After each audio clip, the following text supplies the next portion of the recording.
Imagine the world beneath your tires, the air thinning with every pedal stroke, and the majesty of Kilimanjaro unfolding before your eyes.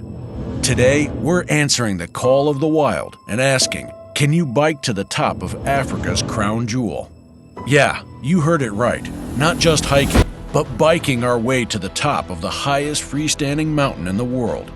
Today, we're revisiting an epic journey that had us gripping the edge of our seats, or in this case, the handlebars. Buckle up, this is gonna be wild.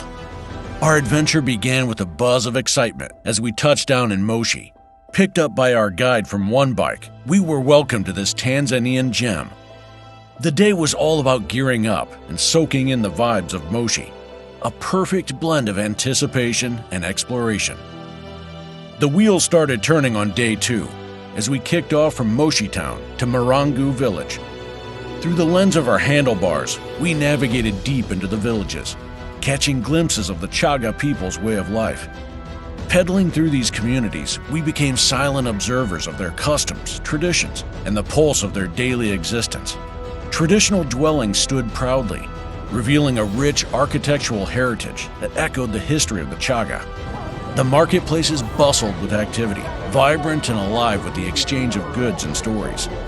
The aroma of local cuisine wafted through the air, enticing us to savor not just the adventure of the ride, but the flavors of Chaga life. Friendly faces greeted us along the way, adding a personal touch to the cultural immersion we were experiencing. The entire day was dedicated to cycling, and we completed a thrilling 35 kilometers of pure adventure. The real ascent began on day 3. After a quick transfer and permit check at Marangu Gate, our team of porters joined us for the climb on 2 wheels. Riding through a lush rainforest, we pedaled our way to Kilema Camp, which is 2,980 meters high. Again, most of the day was occupied with cycling. On the 4th day of our tour, we rode our bikes through the lower parts of Mount Kilimanjaro. It wasn't just about biking. It was like entering a whole new world. The hills covered in green plants, different from anything we'd seen before. Birds chirping in the background, adding a natural soundtrack to our journey. The trail got steeper as we headed to Harambo Camp, which sat 3,700 meters high. From there, we could see the 2 big peaks of Kilimanjaro. Our bikes weaved through this stunning scenery, and at every turn, there was a new view that just took our breath away. When we finally reached Harambo Camp, it wasn't just a stop for a rest. It was like camping in the middle of a postcard. Day 4 wasn't just about biking. It was about being part of the incredible nature show that unfolded with every pedal we took. Day 5 was a crucial day in our adventure. It was about facing challenges. We were in Harambo Camp, surrounded by the giant Kilimanjaro. We decided to take a loop ride to get used to the high altitude. It was a bit tough because the air was thinner up there, but it was worth it. We biked through an alpine desert, and it was like a whole different world. The plants were special, tough enough to survive in the mountains. It felt like the mountain itself was talking to us as we biked through.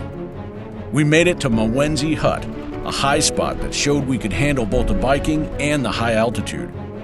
Coming back down was super fun, with amazing views all around. When we got back to camp, there was a great feeling of accomplishment. On the 6th day, we rode from Harambo Camp to Kibo Camp. We started in the morning after a good breakfast, passing a beautiful garden with special trees. Biking through the desert between 2 big peaks, Kibo and Mwenzi, gave us amazing views. We reached Kibo Base Camp, got some important info about the summit, and took a break to get ready for the next day. The 7th day was the big one. We climbed to the highest point, Uhuru Peak. It all began at night. What's your wish for this night, the big night? To make it to the top. Okay. And then to not crash on the way down.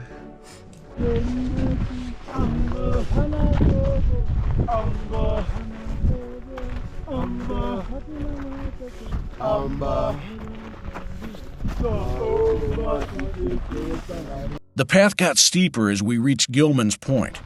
Here, we had a choice to keep walking or ride our bikes. Uhuru Peak rewarded us with glaciers, Mount Meru, and stunning views of Tanzania and Kenya. What's a king to a god?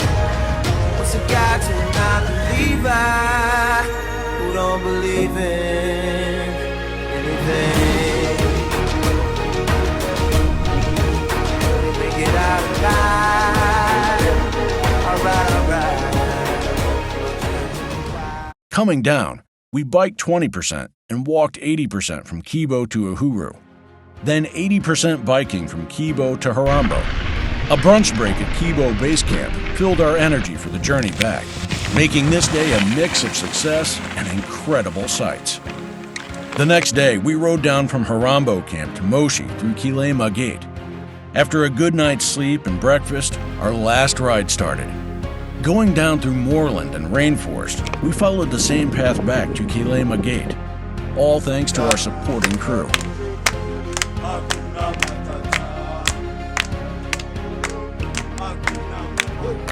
And there you have it. Our journey conquering Mount Kilimanjaro on 2 wheels was nothing short of extraordinary.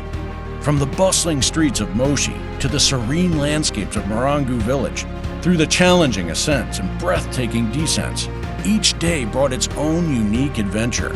As we wrap up, I want to hear from you. What's your dream adventure? Is it climbing a mountain, exploring a new city, or maybe embarking on a cycling expedition like this one? Share your thoughts in the comments below, and don't forget to like this video and subscribe to our channel for more content like this.